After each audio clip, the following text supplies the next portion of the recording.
Les humains ont toujours cherché à améliorer les plantes qu'ils cultivent. Depuis 30 ans, de nouvelles plantes sont apparues qui n'ont rien à voir avec les évolutions naturelles précédentes.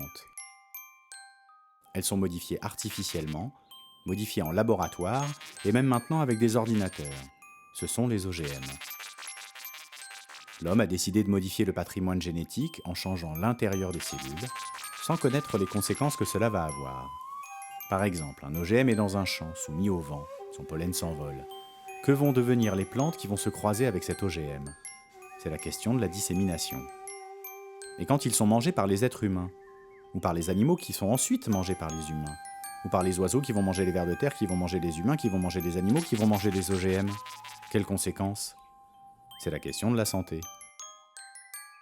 Pour les paysans du monde, il y a un risque supplémentaire, le brevetage du vivant, c'est-à-dire le contrôle absolu de la chaîne alimentaire par les multinationales.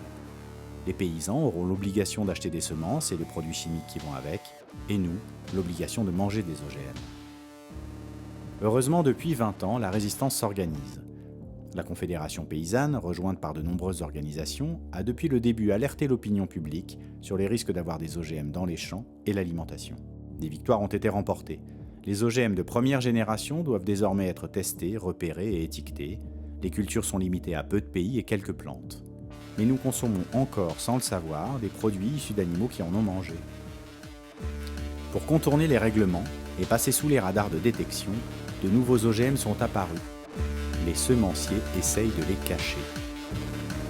Quelle que soit la technique, c'est la modification artificielle qui est un danger. Pour la liberté des paysans, pour la santé des humains et la biodiversité. Soyons vigilants. Refusons les OGM, aujourd'hui comme demain.